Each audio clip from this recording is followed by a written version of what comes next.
workshop. So hope you've all been enjoying it so far. Just a quick reminder, once again, if you've not filled up your TA forms, please do so and submit them to Nandini. Okay, so we'll begin today's session, and today will be the second talk from Professor Zagorski. So. Okay, so thank you again for hosting me here, and it's a great pleasure to attend this meeting. And today I will talk mostly about my research. The research will be related to the previous talk, and the first, I think, 15-20 minutes I will use to quickly go through what I went in the first talk, but then you will see how this picture of positional information and information processing gets complicated for various reasons. So, yes, as we have seen last time, when I think about organisms, I like to ask this question: how is it possible that from a single cell, a multicellular complex organism develops in a very reproducible and precise way? And here you see this single fertilized cell. The cell divides, cells quickly increase in numbers, but early on, the cells are very similar to each other. Here they were stained with fluorescent markers, so we could trace their fate. But apart from that, they would be indistinguishable. But already 10 days after fertilization, the embryo has its shape, has its form. The organs start to develop, sophisticated structures emerge. And yeah, we could appreciate this blood vessels in green, cell nuclei in blue, and actively dividing cells in red. And what is amazing here is that cells know exactly when, where, and what biological function they need to perform. And it's unclear, how do cells acquire this information? And the answer is they acquire it by reading the concentration gradients of the morphogens. So morphogens provide kind of coordinate systems for the cell. So again, quick reminder for people who haven't been here, like the morphogen is a signaling molecule that is produced at a specific region in the tissue, and then it spreads across the tissue. Here you have the tissue. In every cell there is a gene regulatory network interpreting the concentration of the morphogen, and depending on the level of morphogen, signaling activity, different genes are expressed. Here, if the level is high, you get blue gene. If the level is intermediate, you get white gene, and for low expression, you get the red gene. And this creates, as a result, a gene expression pattern that has stripes, and these stripes will later on give rise to different types of organs, body parts. In my case, in spinal cord, it will give rise to different types of neural progenitors that then will get maturated and will become neurons. And in the first talk, I was sorry. In the first talk, I gave you this framework that you treat the morphogen signal as an input. You treat the gene expression pattern as the output, and then the network acts as a decoder that takes the useful part of signal from the input signal and then results in producing the output signal. But then this picture is already in the developing embryo complicated for various reasons. One is neural tissue in the spinal cord undergoes change in size and shape over time. So here you see how it looks 8 days after fertilization, and then over 48 hours, here it starts to fold like you have initially neural plate, so it's not the tube, then it starts to form, and then it closes. So there is change in shape. And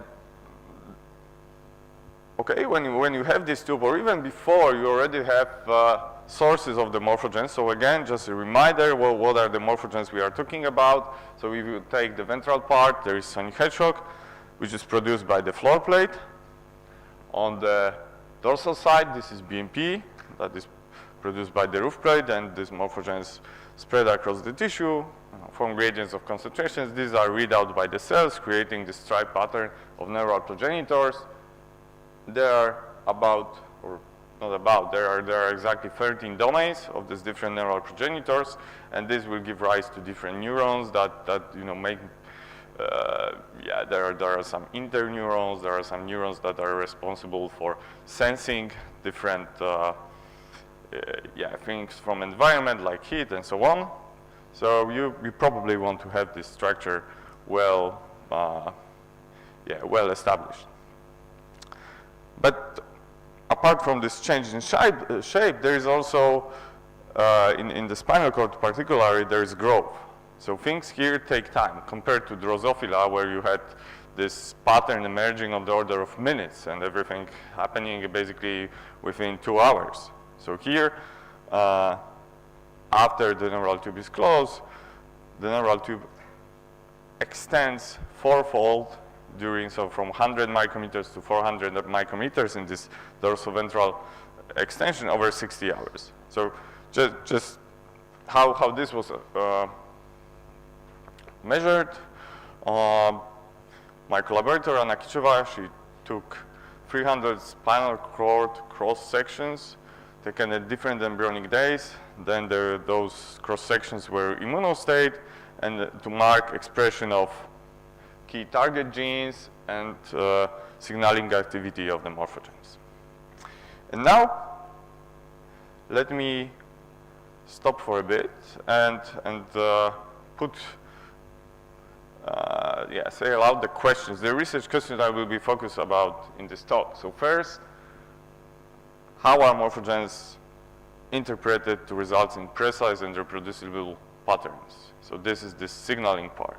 Then, how this signaling part is affected, or how the pattern formation is affected by tissue mechanical properties, cellular dynamics, and growth. And next, I will because so far I was saying, the morphogenes are produced by the specific region in the tissue, but the story is more complicated because initially the source is not there. So the source of the morphogenes is also established as the tissue is growing. So it's kind of part of the pattern. So I will get to that, how such a source can be established.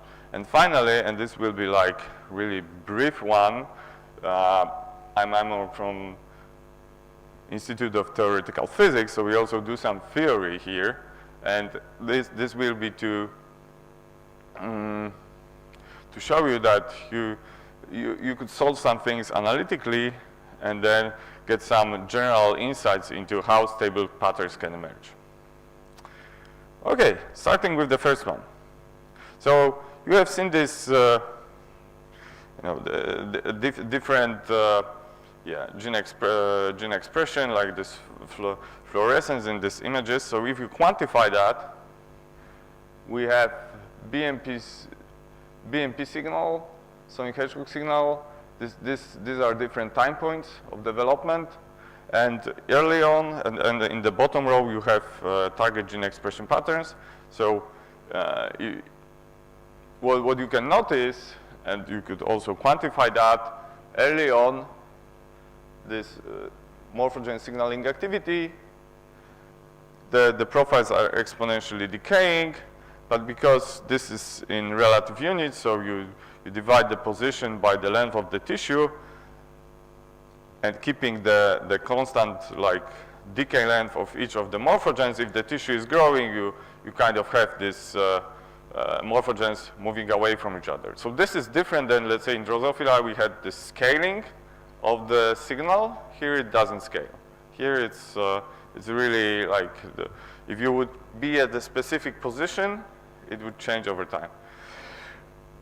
And for the target genes, initially they are correlated with the input signal, but around 30 hours they basically form this sigmoidal shape, which basically corresponds to forming boundaries. And now we wanted to quantify how much positional error, or how well cells could interpret the morphogenesis signal to specify their position. And again, applying the formula that I introduced last time, but just to give you intuition, it's kind of simple thing, because you take the spread in the gene expression, or in this case in the morphogenesis signaling activity, and you transpose it to what would be the uncertainty in the x position. So if the slope of the gradient, this is okay, this whole thing is like inverse of the square root. So if that would be small, saying like a flat gradient, then this would result in a small number, meaning that if you take the inverse, the error would be large, and the vice versa. If you would have a steep gradient, this would be large, and the inverse would result in very small positional error. So, so what you can see by applying this to this input signal is that over time, the positional error gets increased in the middle. This is not a surprise. We saw that as morphogens move away from each other, there's basically very weak signal in the center. So if the embryo wants to, taking embryo perspective, specify cells precisely, probably doing it early times makes sense, and it's what you see. These 3 plus minus 3 cell diameters are early on. The signals are sufficient to provide this level of positional information.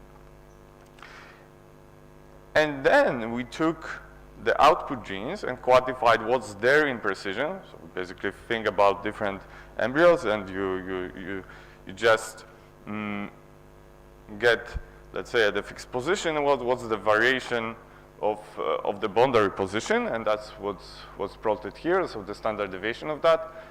And we saw that it's, again, similar, plus minus 3 cell diameters. So this is taken at 60 hours. So this is early time point, this is late time point. And what was interesting is these numbers match. So it might be a coincidence, but it might also indicate that the cells are processing the available information close to the optimal limit of processing of noisy signals. And again, yeah, like this I introduced, so I will just quickly say how we use that.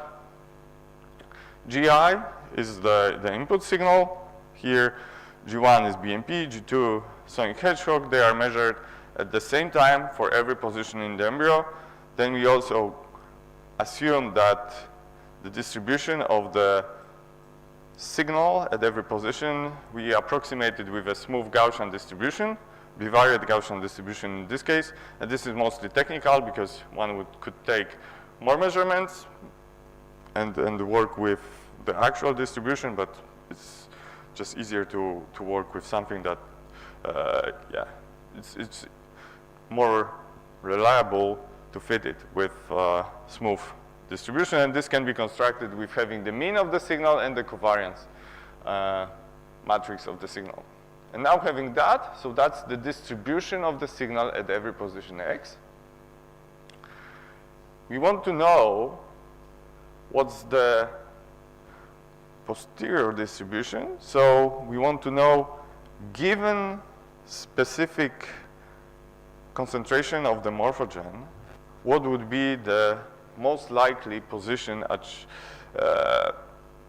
that cell could take. And here, position could be if this is peaked in one, if it has for every position a very sharp peak of concentration, then this can be also unambiguously related. Position can be unambiguously related to the fate.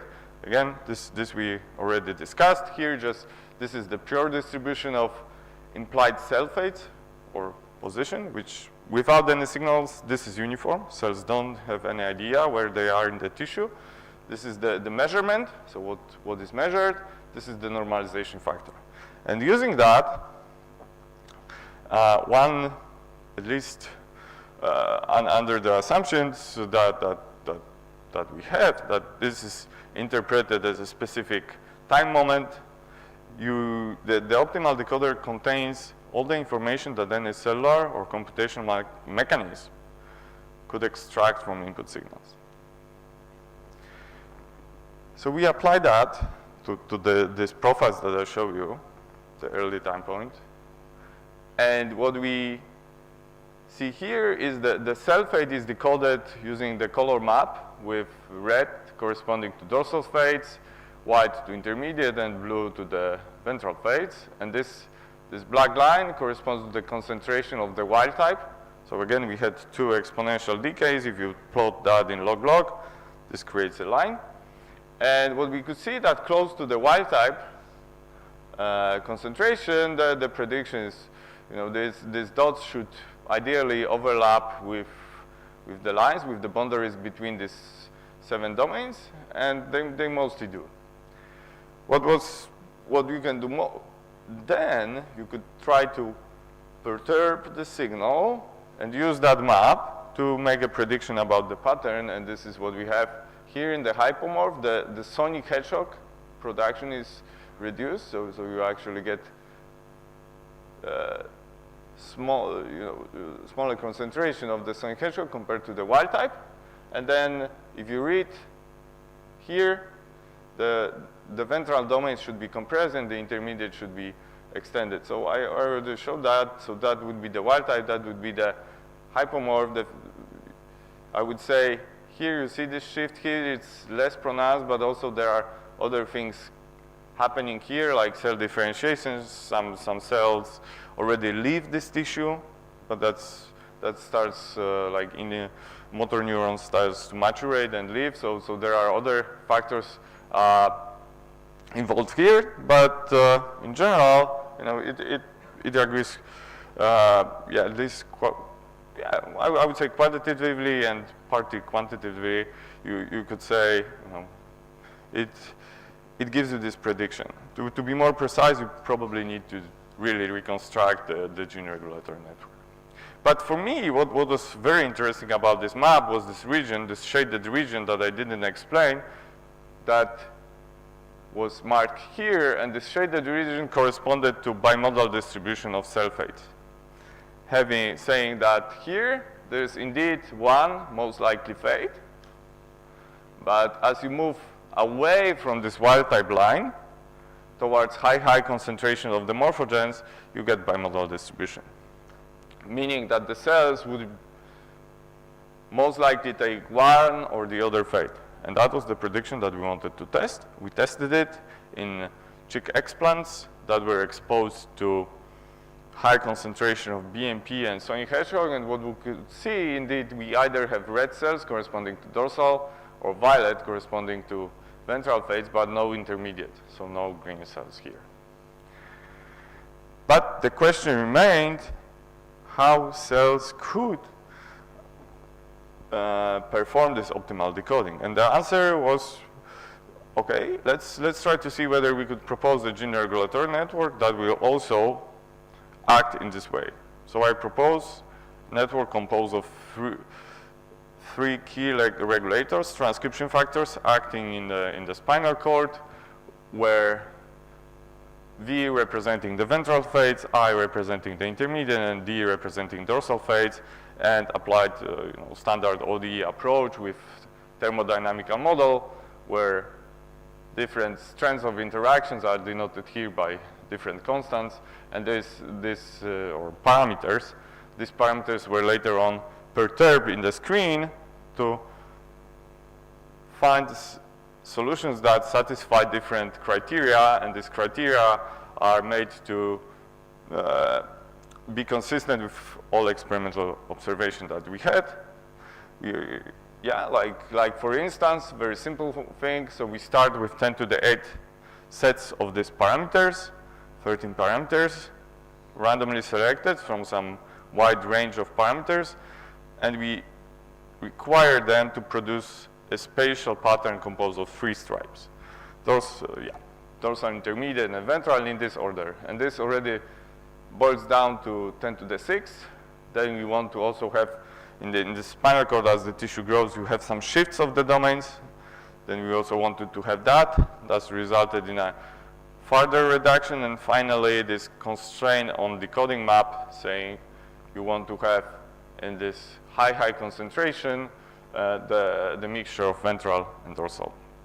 And this resulted in 1,000 sets. So concluding this part of story, as a result, we got let's say we got this 1,000 networks, and then we, as an input, we provided noisy input signals corresponding to the level of noise that we could observe in the experimental data.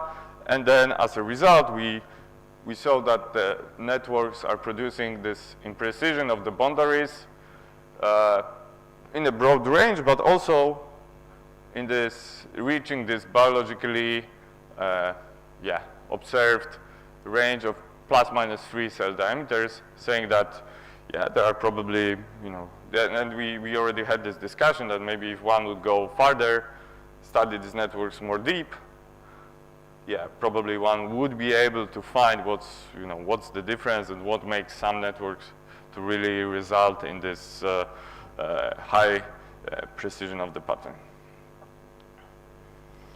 And now the next part of the story is, so far the tissue that was, it was represented by a continuous variable x. But of course, already from the images that I showed you, you saw that it's not continuous. It's discrete, it's made of cells, it's neuroepithelium. So that the cells are dividing, the tissue is growing, there is some cellular dynamics related to nucleus movements. So how this affects this pattern formation? And that was our next question. And here we took a different approach. We wanted to see how much, if you recall this initial picture of early stage mouse embryo where 2 daughter cells were labeled with different fluorescent markers, this is very similar. Basically Laura, a PhD student in Anna Kicheva lab, she really did a lot of experiments where the idea was to, if you want to know more about the technique, it's here. But in principle, when the mother cell divides, the cells are either green or red. So every green and red cells, they come from a single clone. It's not like green is another clone, red is another. They come from the same mother cells. You don't see the mother cells, it got divided. And the thing is, at E8.5, these are largely dispersed. Saying like, the cells spread in the tissue. Whereas later on, they tend to stay close to each other. And this is like, if you would take the neural tube, cut it along dorsoventral, but also cut it along anterior-posterior axis, and then you unfold. So that's what we see here. And if we quantify now this, how basically the number of fragments that result from a single clone, sorry.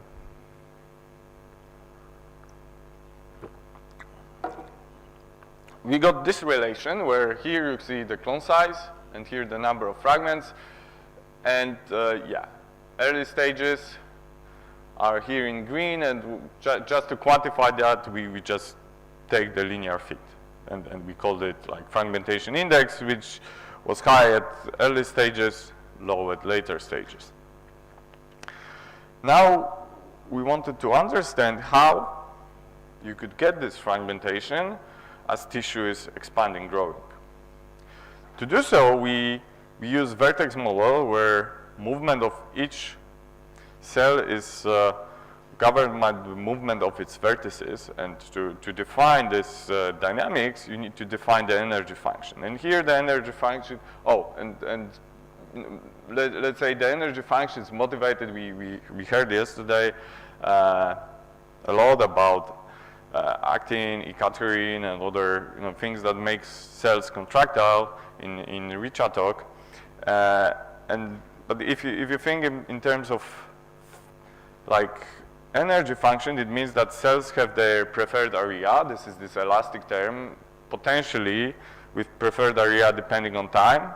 There is also line tension saying like if this is the length of the edge, and this is some lambda marking the preference of cells to having either longer or smaller edges, and then the cells tend to be contractile. This is the perimeter of the cell with gamma.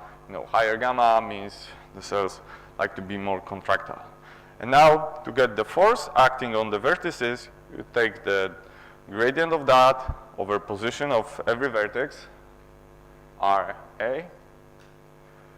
And with the force, we now assume that this motion happening there is a type of overdamped motion. So you just take you don't have acceleration like like in Newton laws, but you just take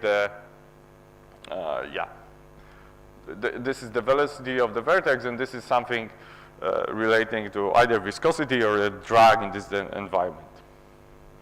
So having defining energy function in deterministic way, one could get to displacement of the vertices. And now we model the system. Or even before, you could do some math. And again, we heard a bit yesterday about what are it's this idea of minimizing the energy. You could do that by and calculate by setting. This basically says that all the cells are having the same this elastic constant line tension and contractility. We also set the preferred cell area here to be constant, and then one could, there are additional parameters, so we could simplify the system, non-dimensionalize it, and then if we ask what's the state with minimal energy, here you have fluid-like tissues, so the state with the minimal energy is degenerated. There are many states, and cells would have, I will show you some image of that in several slides.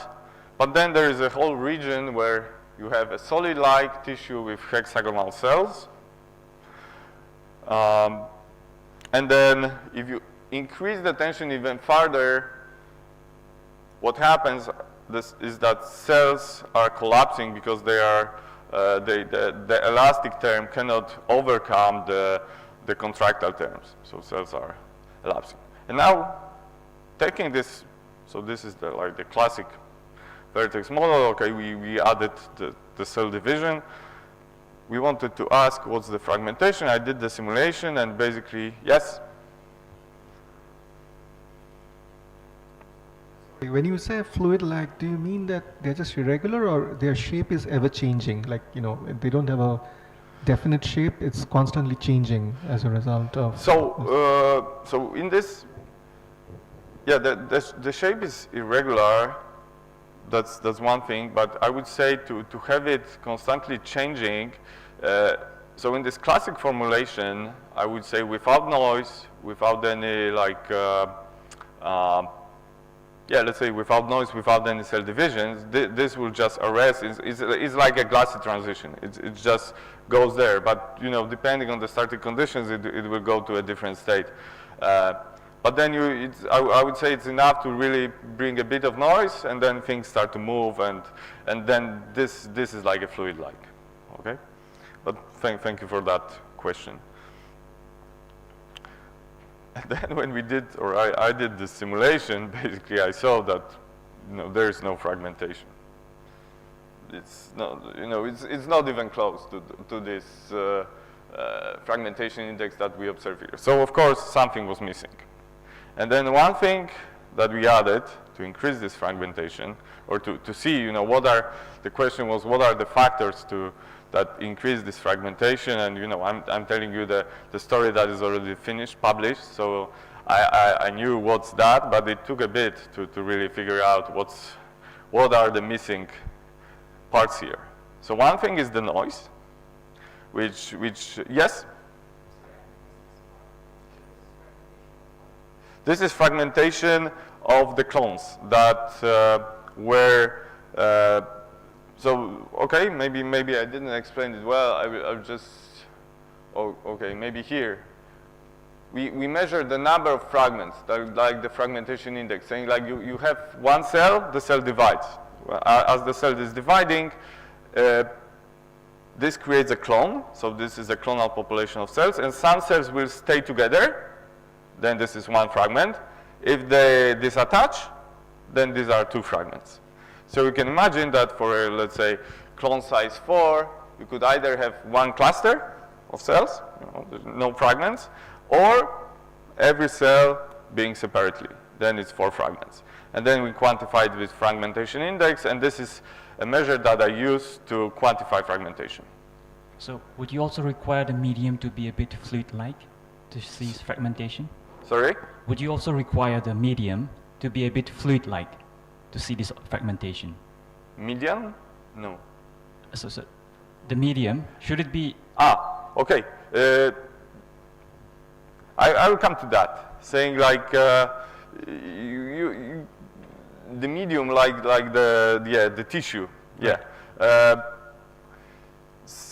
Already having cell division, yeah, that's one of the parts. Saying like, why you, let's say, don't have this fragmentation is because if you are in the solid, and then things are dividing. Okay, a priori, you don't know whether in the solid, when you have cell division, it might depend a bit on how you implement that, because maybe you say, because you introduce, every cell division is perturbation. So you can imagine that if you are in the solid, things, they divide and other cells intercalate. This might be also, a valid mechanism. There are works where they show in some organisms that, cell division might be enough to provide fragmentation even in a kind of solid-like environment. In the fluid-like, I agree. It's, that would be the natural consequence. So the question is, can you get the fluid and still be consistent with, or maybe some different mechanism of this fragmentation that would act in the solid. So thank you for that question. And I will, I will answer that in a few slides, how this emerges. So again, getting back to this, introducing noise, that was one thing. So making noise in the line tension, so making cells, making the cell rearrangements easier for the cells by decreasing the barrier that they need to overcome in order to change their neighbors through so-called T1 transitions. But also, what we noticed, and this was, I would say, the key factor here, is that the cells in the tissue, the nucleus of those cells is moving during the cell cycle. Basically, when the cycle starts, it's at the apical surface. We are looking at the tissue from the apical surface and modeling the tissue from the apical surface. Then it moves down to the basal and then moves back, causing like the cells to kind of first decrease in their area and then quickly increase in the area. And I will again say how I exactly defined it later on. But just imagine that now this preferred cell area, this A0 for a given cell alpha, is no longer constant, it depends on time. So intuitively, it's like cells try to elbow their way in the tissue. And these two resulted in increased fragmentation, and here, it's like here you have this fluid region, but I would say due to this noise and cell area kinetics, this fluid region slightly shifted with respect to the ventral. So this is, and again, I will show you a movie. This is like fluid. This is the solid. You could also do some other, descriptors, like, I don't know, we had target shape index. So here it would be like 3.8, here larger. But we also had this region that you would say it's really, highly contracted region, very solid, but you still have some fragmentation. So, yeah, T1 transition, and okay, that's maybe a bit technical, or not technical, but if we want to measure the fragmentation, it's very useful to measure just T1 transition, because such a rearrangement of the cells basically creates a fragment. If you have two cells that are adjacent to each other and they undergo T1 transition, they are no longer a single fragment. They create two fragments, and you can see that these two are very close to each other. So often I will just measure fragmentation either directly or by discussing these T1 transitions, and also T1 transitions is something you find in the literature and so on. And just to reference to these regions, we call those A, B, and this novel subregion C that is supposed to be a solid, but it exhibits this fragmentation. And now, how this simulation, how this tissue is growing. Here you see the subregion B. This is hexagonal, solid-like, and the different colors correspond. Every the color corresponds to a different clone, and then when the cells are dividing, you don't see. They rather, okay, sometimes they disattach, but mostly they stay together. If you now in subregion C, okay, and maybe another difference, they are mostly hexagonal or close to hexagonal, but very similar shape. So this is like solid. This is the subregion C, where you could already see it's highly heterogeneous, and you actually have, it's not hexagonal. You have like higher gones and lower like fourgons or triangles. And now if I play, you could see this ballooning of the cells. And as a result, you see that many of the clonal populations get fragmented. And if you quantify, you really see the difference. And just for completeness, I will show you how the subregion A looks like. So here, all the cells have almost the same area, and then it's also like I would say it's from a distance you just see like things are swirling, but you could also measure effective diffusion and really see that in both regions, if you just focus on a single cell and how it moves, that it really, they are not caged in one region, but they actually spread far away. Yes, Richard.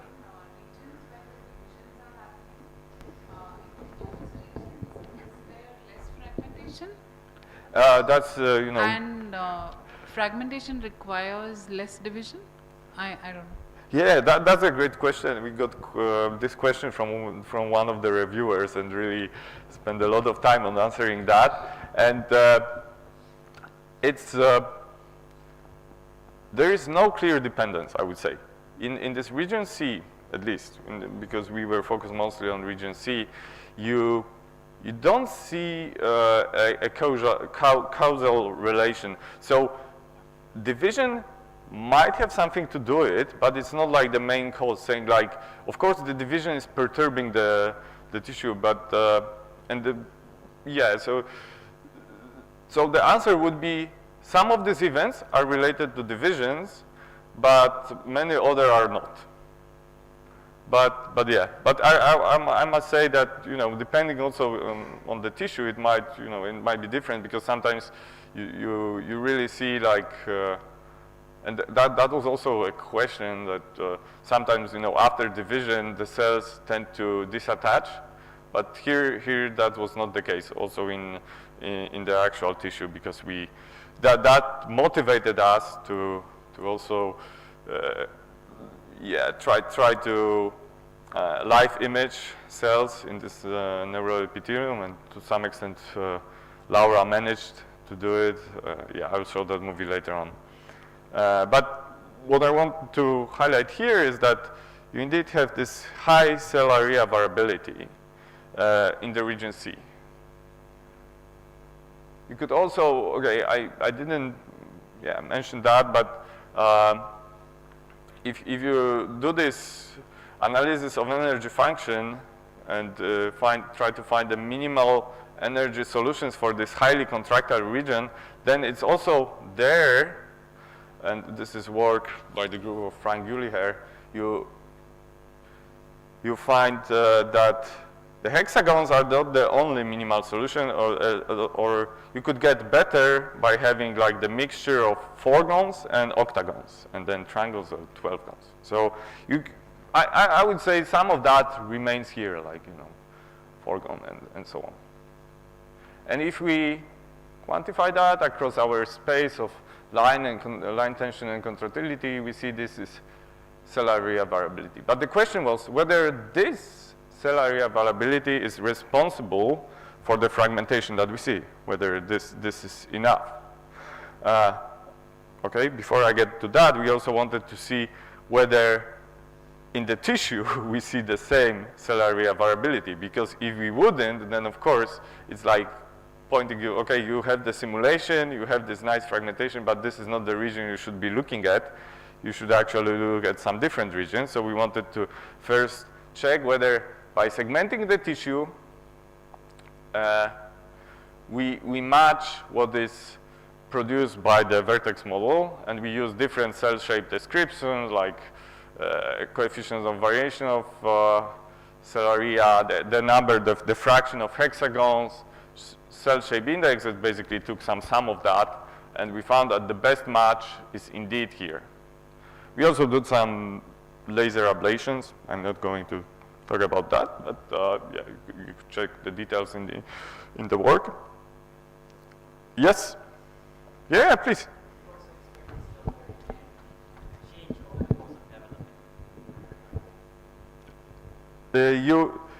Okay, the question was whether we don't expect this cell variability to change throughout development, yes? Excellent question as well. Like, that's why we did laser ablations at different developmental stages to check, and we also checked that for different developmental stages, and we found that, there is a small difference, but basically it still stays there. So there is a bit of change, but not so much.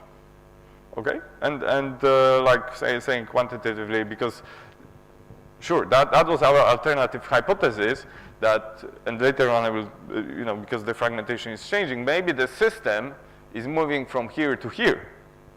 That could be the case. Saying like, I don't know, you have different, I don't know, something changes the adhesion levels, or something changes the level of equatorines and so on. But yeah, as far as we, consistent with the experimental data, we found that the tissue mechanical properties stays roughly in the same region. Okay, and now the question was, what of these different factors? So I introduced noise, I introduced this cellular dynamics. Which of those contribute mostly to observing this fragmentation? And also to this level of cell area variability, which is quantified here. So if you would have just noise at the low level, there is, in this subregion C, there is no fragmentation. So this noise on itself, if you would increase it even farther, then you could get some fragmentation simply because having huge noise. But with the noise that we also showed is relevant for the embryo by basically finding the optimal noise, by basically fitting what is in the noise in the embryo, in the line tension, the fluctuation of the edge lengths. We found that this works the best, and if that would be just noise, no fragmentation. There is still cell area variability, but yeah, not at the level, and this is the level that is observed in the tissue. If you just have this cellular dynamics under this interkinetic nuclear movement of going up and down, and no noise, it gives you some fragmentation. It highly increases the cell area variability. If instead of the interkinetic nuclear movement, so this kind of shape for the preferred cell area, you take the linear, then almost no fragmentation, okay, the cell area variability is still high. But if you have a combination of both, it adds up, and it adds up non-linearly, saying, you know, it's a combination of both that results in high fragmentation and, okay, in slightly higher cell area variability. And now, yeah, I would say I would say I would be fine with just, you know, having some, yeah, intuitive understanding of what we do with the cellular dynamics. But if someone really wants to know what's inside, then that's how we define it. So this is like a piecewise linear function that basically, yeah, we checked that in this paper, that this works pretty well and is consistent with the experimental results. So depending on the stage of the cell cycle, you see early on it slightly goes down and then goes up. And this term, this is just increasing in the volume of the cell. So cells also, you know, they grow in size. And this is the part that corresponds to movement of the nuclei, of the nucleus, resulting in this ballooning close to the division. And as I promised, the movie of the dividing cell, we were focused on the apical cell area. That also, you know, if this is the division time, it really goes up sharply. So we wanted to test whether this sharp increase is indeed the feature of this cellular dynamics that causes this, yeah, the higher fragmentation. And okay, this is like a physics approach. So we took some exponentials with increasing like steepness, and for very steep exponential, as the cellular dynamics would reproduce this both T1 rate and cellular variation. But one thing remained. So we didn't still explain why early on this is high fragmentation, and later on at E10.5 it goes down. But already we also knew that the neural epithelium, the growth there slows down. So early on, the cells are dividing rapidly. Later on, after some 30 hours, and you know, in the signaling part, we also have this 30 hours when the pattern was established, and this is not a coincidence. The fragmentation goes down, and you see also the fragmentation goes down because the proliferation goes down. So cells are dividing slower. So, and this is something that intuitively maybe it's obvious, but I tested it in the simulation. So this Kp is in decrease. This is the proliferation rate that we decrease roughly by a factor of 2, 3. And then we also did experiment where L-mimosine was used as a cell cycle inhibitor, and we saw that in the tissue we also have this decrease of the fragmentation. So to sum up this part, I would say this observation that the fragmentation early on, when the pattern is not yet there, the cells could move around, they could maybe explore, they could maybe maybe average the signal spatially. But at some point, when they are already need to devote to their fate, the tissue slows down. So they no longer proliferate at such rate, and they basically maybe not arrested, because it's still, there are some cell divisions, the thing is growing, but the fragmentation goes down, and I would say this is like a proxy for patterning precision here. So now again, changing gears, now I would ask, going into this direction of the signaling, how the morphogen source is formed. And this is like the third, and I would say, yeah, the last part will be a really short one, so stay with me for a bit longer. How the source of the morphogen is formed. So far I was giving you this diagram. Input signal, information decoder, output signal, and the source here will be the floor plate, so the floor plate that produces sonic hedgehog. But there is more to this story. In the neural tube, early on there is no floor plate. So you could ask, so how sonic hedgehog gets there? And there is an autohord, a structure that is more ventral from the neural tube, and this is the primary source of the sonic hedgehog. And this sonic hedgehog triggers the formation of the floor plate in the neural tube. So we again proposed a network model with floor plate marker. So basically this acts as a proxy for a gene FOXA2 or IRX later on in the floor plate formation, and this is a proxy for NKX, that genes that are here at the next adjacent neural progenitor domain, and sonic hedgehog that is produced and is diffusing. So those things are sitting, not sitting, but they are located in every cell, but sonic hedgehog that is produced by the floor plate due to the expression of this gene is just floating and spreading through diffusion. But when you think about that, it's like adding additional arrow here from the output to the input, so you have the signal feedback. And it's not obvious how this feedback will affect the formation of the source and the pattern.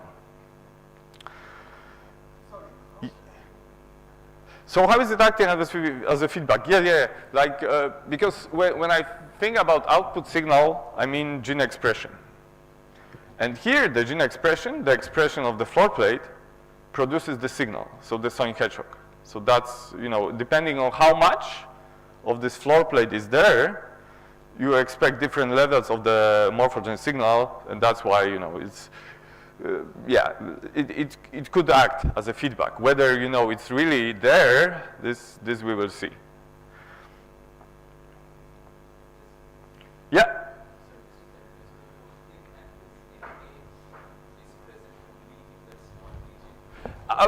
Yeah, that's something that, because we wanted to focus here, so indeed here, yeah, maybe this is misleading, because this N should be here, but indeed we think in terms of modeling, so we model like our space in the tissue is just composed of two domains.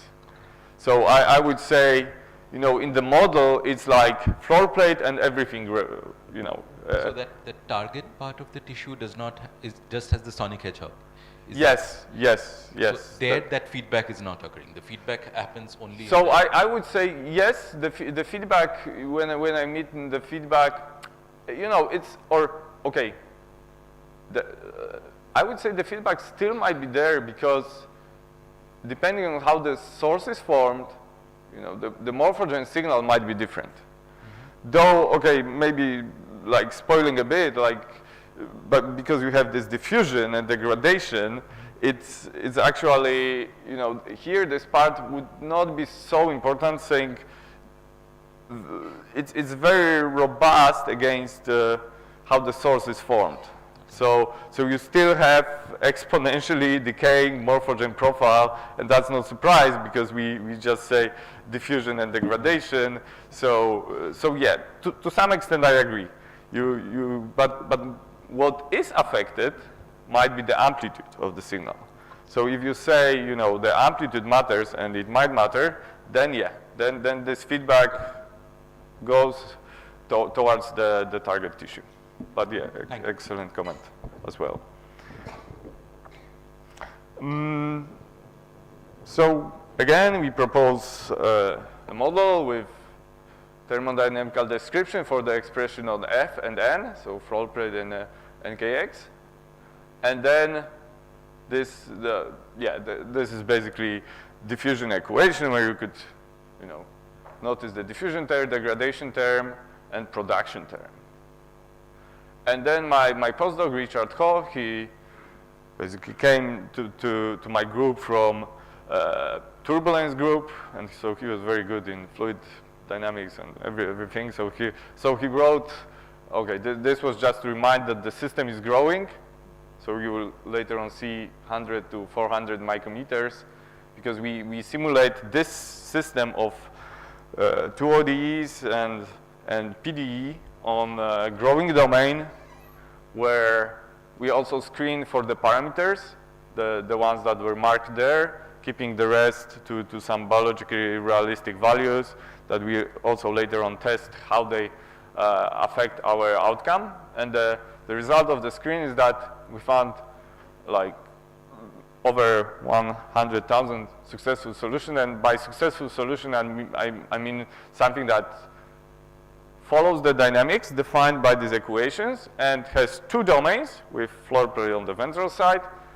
Also, we didn't want to, so successful solution for us was something taking from 5 to 25% of the tissue. We didn't want to have solutions that would take, the floor plate would take over the whole domain, and also that is formed in biologically realistic times. And this is at 60 hours, so that's when the simulation ends. That's taken from the simulation from one of the outputs. This is the expression of N and sonic hedgehog that creates this profile, and from here you would have exponential decay. And here you could see spatial temporal patterns, so there is some time that the floor plate is not yet present. The target tissue, so N, is present, and then it builds up, and already you could see that probably it scales with the system size. And this is just the distribution of the floor plate sizes. Yes. And then, okay, I'm going to go.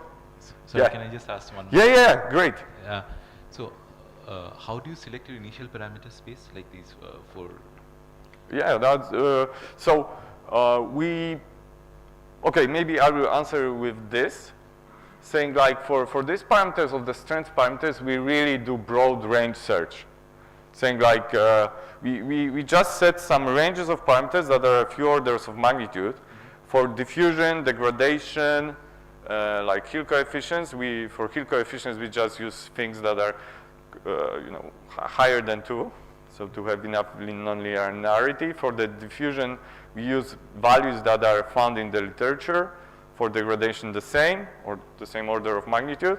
And then afterwards, we test, whether it makes a huge difference. But for the actual strengths of the parameters, so how strong is the activation, how strong is the inhibition, we just take broad range and then basically do brute force. So, okay, this was a bit more fancy than what I did in this science paper, in the spinal cord here.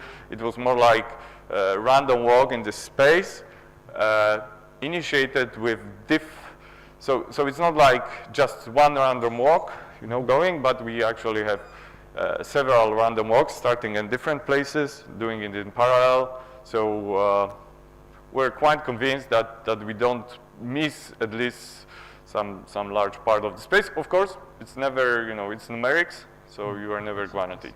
So just as a follow-up, so it's just that the number of accepted parameters was quite high. I mean, 170 out of. Yeah. So that's, I would say, because it wasn't like randomly selecting the space. It was moving. It was targeted. Yeah, it was targeted in the sense that you go in the space, and if you end up in a successful solution, then you continue with some random perturbation. I see. If you end up in unsuccessful solution, then you take the step back. So, but again, if there would be like some disconnected parts of the space that could lead to not exploring the whole space, so that's why we also started this a few times. But yeah. Okay, so that's basically to show you that there was no clear dependence of the floor plate size on specific parameter values. But what was interesting is now you take a specific parameter set and you do the sensitivity analysis. So you kind of perturb each of these parameters one by one, and what you see is that the floor plate is indeed affected. So if you increase the uniform activation, it gets higher. I don't know, if you increase this guy, so how much Sonic Hedgehog affects the floor plate, it also gets higher. If you increase the inhibition, it gets lower. Sometimes it's very steep response of the floor plate size to the perturbation. But there was one parameter, basically the production of the Sonic Hedgehog by the floor plate, that very weakly affected our solution. So we thought, okay, let's perturb this to either set this to 0 or what happens if you set this to 0 to your solutions? And then we were surprised because you remove the link from the floor plate to the Sonic Hedgehog, saying like, now you have the source of the Sonic Hedgehog that is not producing Sonic Hedgehog. So if there was any Sonic Hedgehog, it was initially there, and that's something I should also mention. We initiate the system with a spike of Sonic Hedgehog at the very ventral side, but if this degrades, there is no Sonic Hedgehog. And some of the successful solutions, we call them insensitive, they still had the same size of the floor plate. And some of the solutions, we call them sensitive to Sonic Hedgehog, are completely lost the floor plate. So this is this plot showing you, the change in the floor plate size, the length of the floor plate, and there were some things in between. But focusing on those two, so insensitive, they don't, even if you remove the Sonic Hedgehog derived from the floor plate, you still get floor plate. And if this is sensitive, you completely lose the floor plate. So now we ask, how this different distinction between classes of solution, mechanisms of floor plate formation, how they affect. Can you see a difference in the parameters that are defining these classes? And indeed, there are, in many cases, this is similar, but there are some like uniform activation, and this makes sense. Like you probably, in the insensitive class, want to have a system that activates the floor plate independent of its own Sonic Hedgehog production, and this is by this uniform activation of the floor plate. Yeah.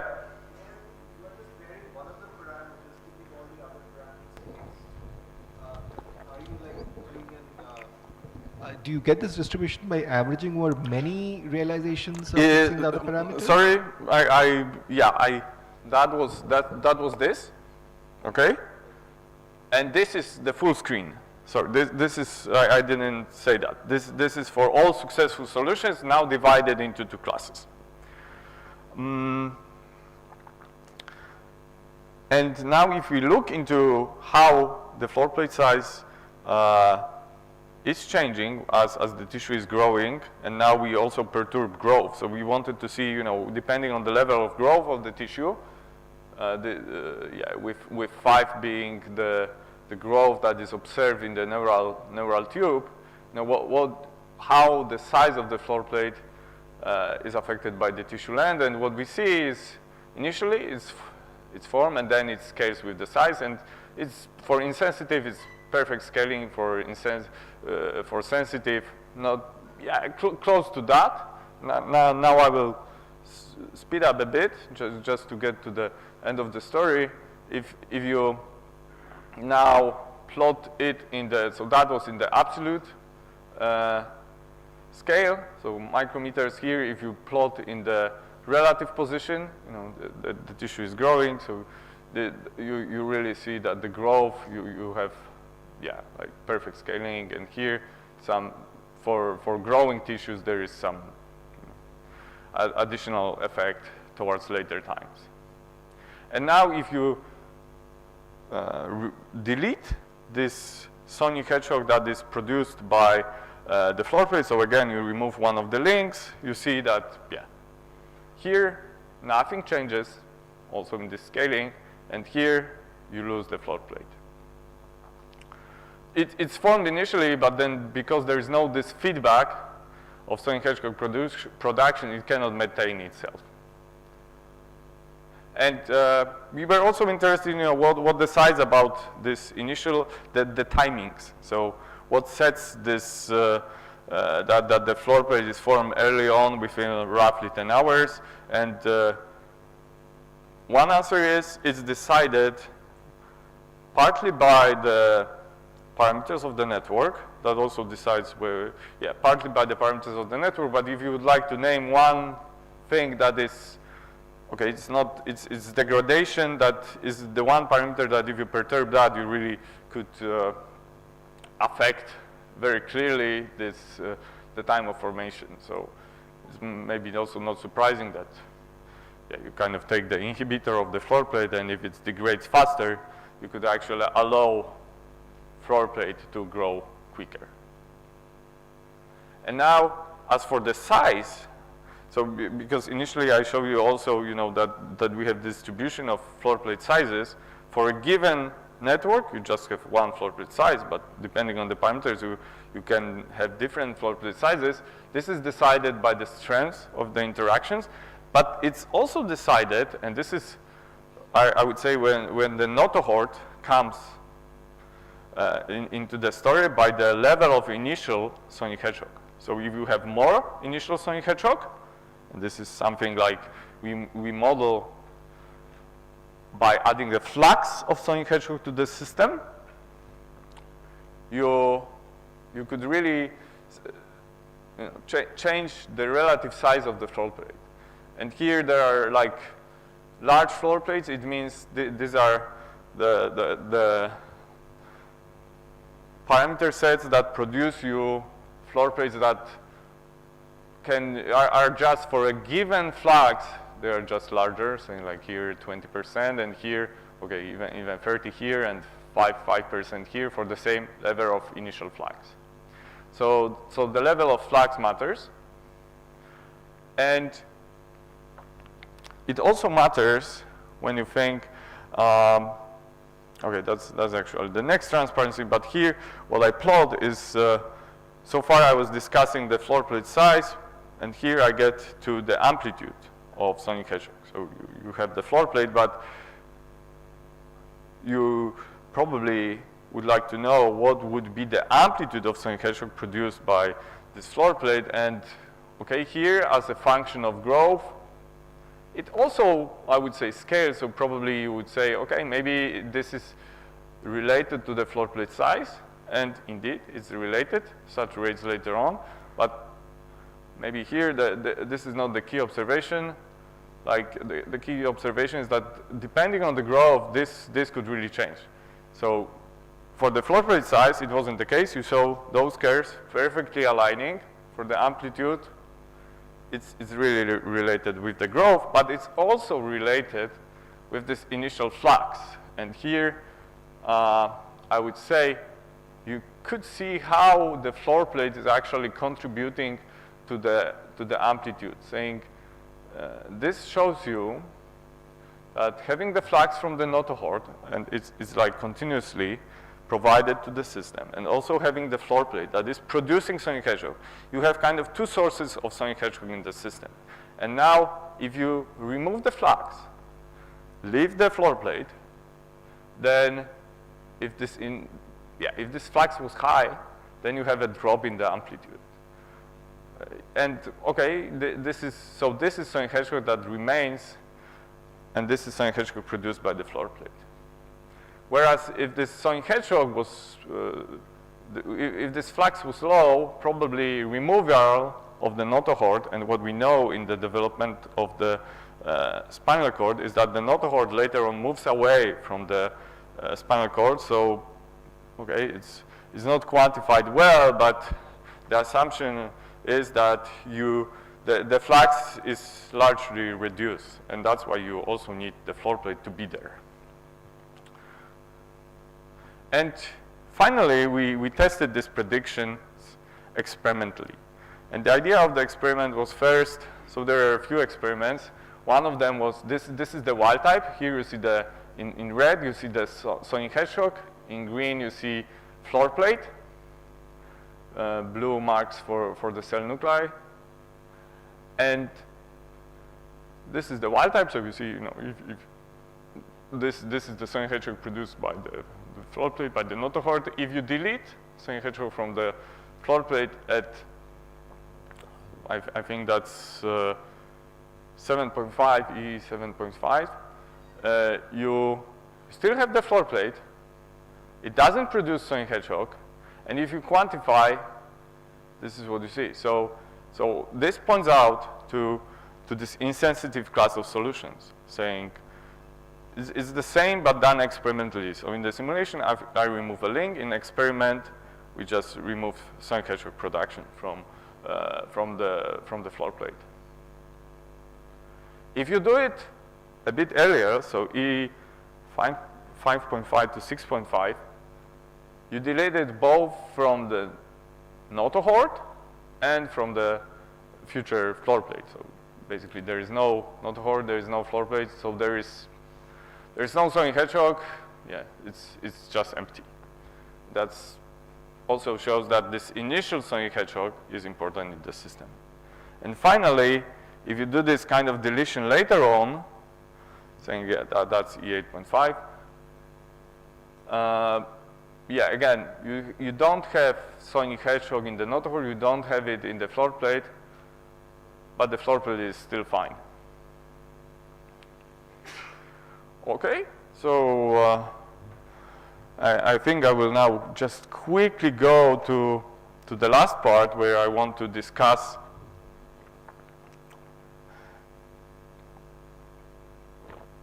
the general properties that the system of or of growing sources, growing sources. Yeah, like let me change to here. It's all described in this paper, but just to give you intuition, you have now a source on one side of the domain and the source on the other side. They are producing the morphogens. They activate each other. Here, this psi stands for the concentration of the morphogens. This is diffusion. This is degradation, and this is, this is some activation through the theta heaviside function, so like a step-like function. And this guy Fi marks for the gene interactions in the linear fashion, where epsilons, if they are positive, this means activation. If they are negative, this means inhibition.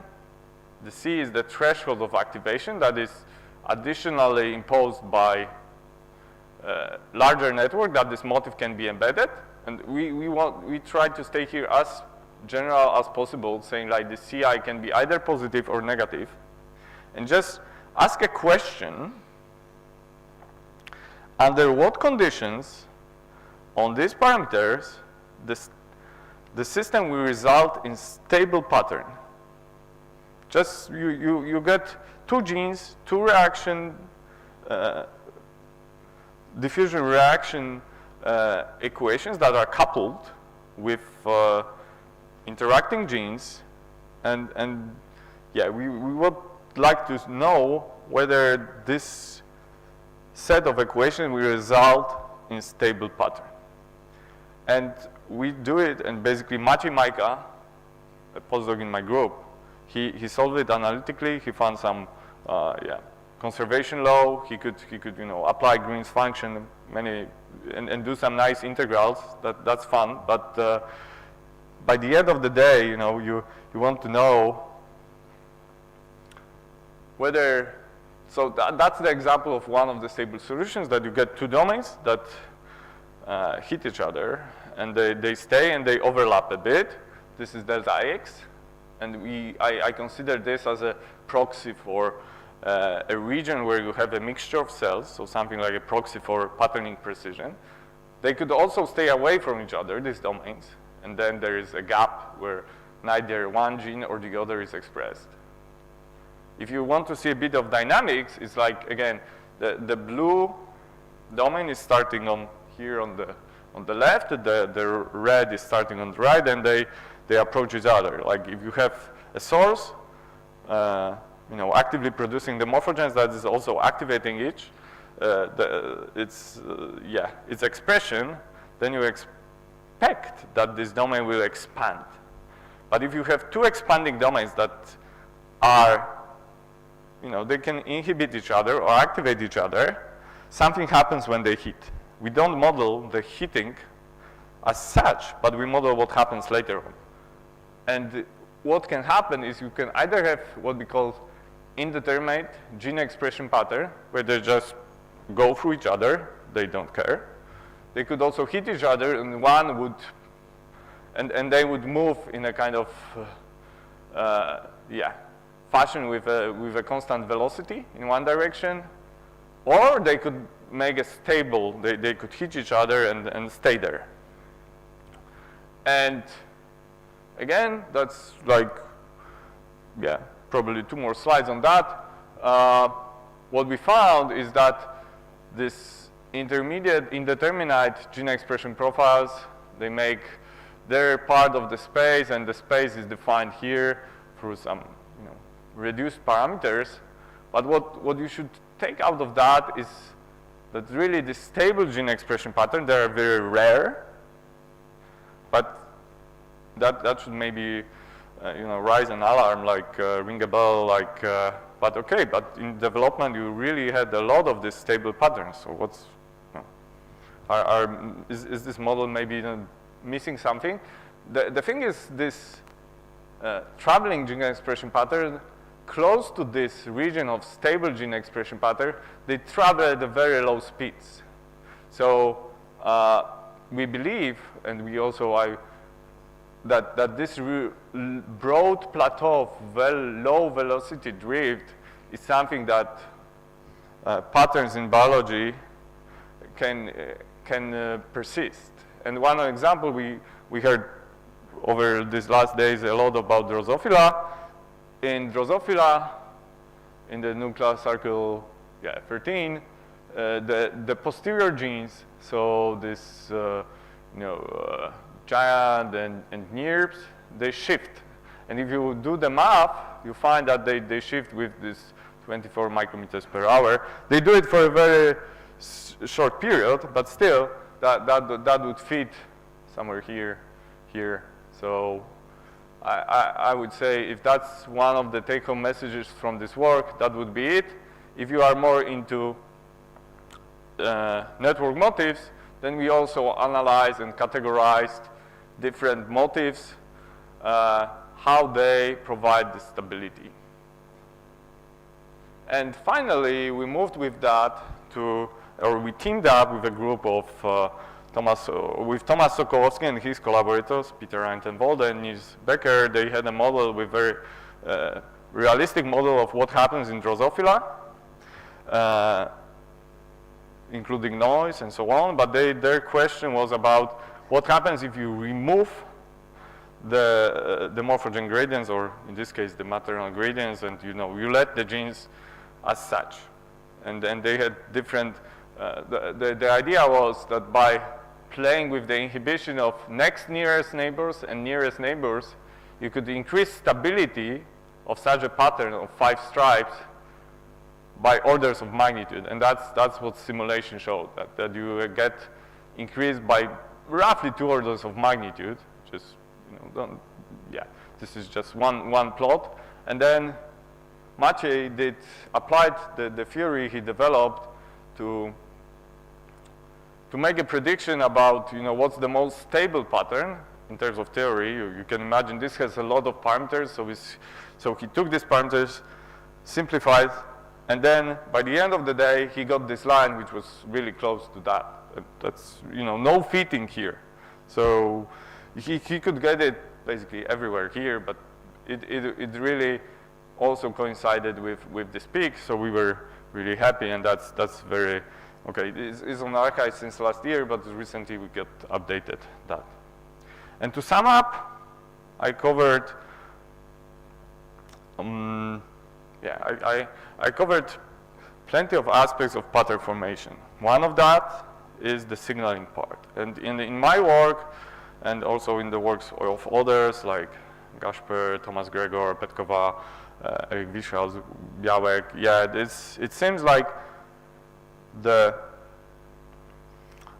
signal is decoded in the optimal way, saying like this, well, what acts as the decoder is the gene regulatory network, but that at the end you get something that really uses the available information very accurately. Saying probably this indicates that there is some evolutionary adaptation, at least in Drosophila or spinal cord, maybe in other systems, that drove the system to this acting close to the optimal limit. But that's the signaling part is related to the mechanical properties of the tissue. And in this example, we saw that early on, the tissue is rearranging a lot. Later on, it kind of gets to the solid-like stage. So it's unclear for me, I could always say, the evolution make it this way, but that's like, very, very hand-waving argument. You probably could say, there are other, alternatives, and then that's one. This one is actually performing best. But I would like to say that there is still much to do there. And then that should be summary part 2. We also consider this additional feedback, like in the source formation, but what you show, so the take-home message from that is it's still relatively quickly formed, and then there is scaling of the floor plate size. And finally, you could move to more theoretical framework and ask these questions, knowing just the structure of your equations, diffusion equations, and whether there are some general properties that govern the behavior of these systems. And with that, I would like to thank people who were involved in these projects. The IST people, I spent 5 years there as a postdoc, great time, I could recommend IST. Then I got back to Jagiellonian University, also for me, very fruitful homecoming. And then, people who are now in, James Briscoe, like so UK, Tobias, my first supervisor at the IST, now at the University of Cologne, Thomas, my colleague from IST, and my group that we often have lots of discussion. These faces are changing, but we still stay in touch. And just if someone, there are some undergrads here, wants to come to Krakow, have a PhD, we also have additional PhD funding apart from the regular scheme. I could offer, in these projects, additional scholarship. So thank you for your attention.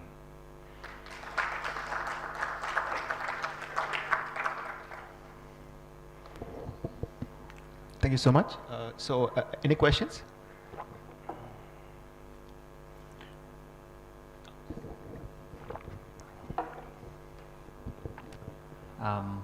So in your calculation, error calculation for boundary specification, which you discussed in the first part of the talk, and then I think you also discussed this in your earlier part 1.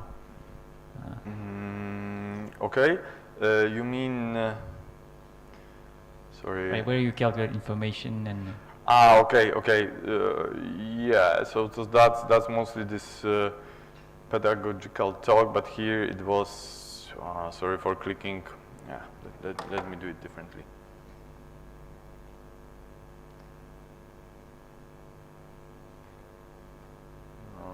This is. Yeah.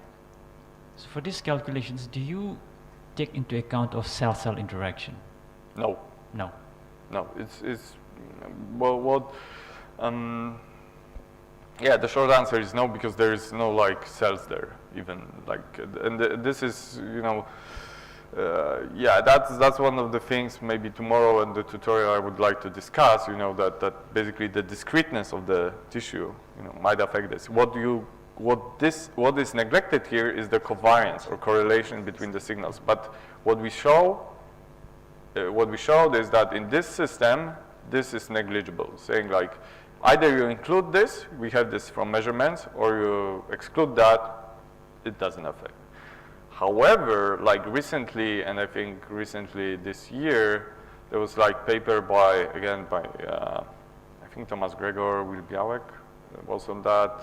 The last bits of positional information, where they show that in Drosophila, before we had this small discrepancy between input and output, and now they were able to quantify that by adding this additional 0.2 bits, I think, simply by taking into account the correlation in the noise, providing, I think, I'm not sure it's still probably appropriate, but providing the first evidence that the noise as such might be also used to decode or to increase the level of information.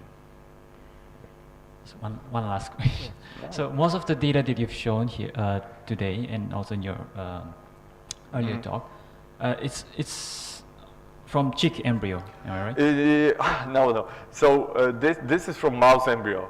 I forgot to. If I forgot now, this is the mouse embryo. With this exception that if we do some of the explants, saying like cut part of the tissue, like for this decoding map, because there was a lot of conditions to reconstruct that was from the chick explant. But but the chick and mouse to some extent they're very similar, and if you want to know more, there's a paper by Kicheva, like the first author, Science 2014, where she studies how number of neural progenitors changes, and this is done both in mice and both in chick. So this BMP and sonic hedgehog signaling, this is sort of conserved in all of the vertebrates, you can to my knowledge, in most, yes, but again, I know that in some, I think zebrafish is reverted, saying like, okay, I'm not the biologist, so I don't make speculations, but yeah, it's at least to my knowledge, sonic hedgehog is conserved. Yeah. Thanks.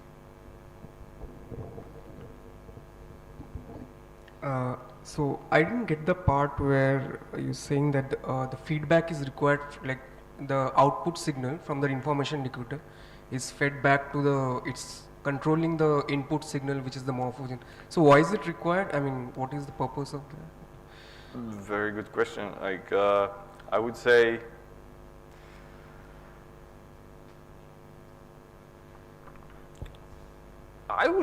it's to some extent. So that was our working hypothesis. But later on, we showed, and I should mention that when you remove the production of sonic hedgehog by the floor plate, you basically directly remove this feedback. Okay, and you show. So this is this insensitive class that it doesn't affect the floor plate size. So but still, if anything, it affects the amplitude. So let's say of sonic hedgehog in the system. So I wouldn't say this feedback is really strong there. You start, you consider many options, but by the end of the day, you end up with a solution that shows you, if we would found that the class of the solutions that is consistent with the experiment is the sensitive class of solutions, the ones that really require feedback. Saying like what is this feedback? Is it a positive okay, when I say feedback here, okay, here at this plot, this is just a way of plotting effectively some. If you would say you have, okay, maybe more formally, if you have these equations here, so this is this is your signal, sonic hedgehog. This is your output, floor plate, and end, so target domain. If you would have just this, and that's what we had in the spinal cord previously, there is no like, okay, direct influence of that, or this would be like an input. There is nothing that regulates sonic hedgehog, but here, the sonic hedgehog is produced by, the level of its production is decided by F.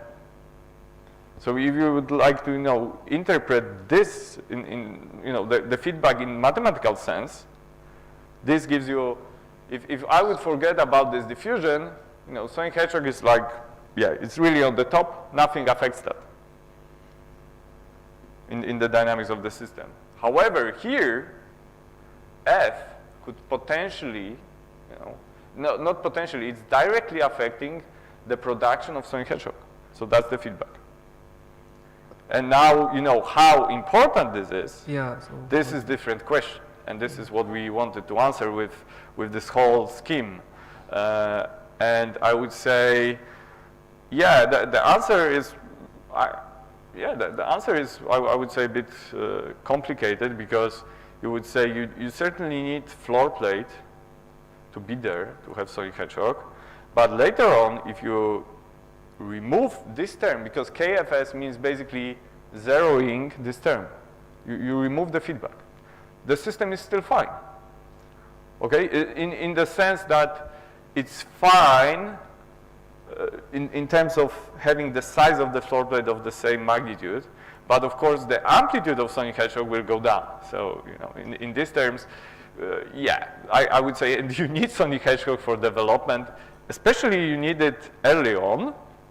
Later on, and that's also my previous work, we showed that if you switch off the Sonic Hedgehog 10 hours or 20 hours after establishing a pattern, not after establishing a pattern.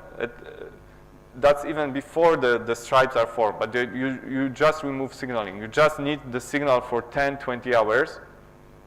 Then it's still fine. Then the pattern is reproduced with 90%. So that's there are interesting connections here. thank you. Okay, so if there are any further questions, I guess we can continue that over tea. So for now, let's just thank the speaker. And we'll break for tea and return here at 12.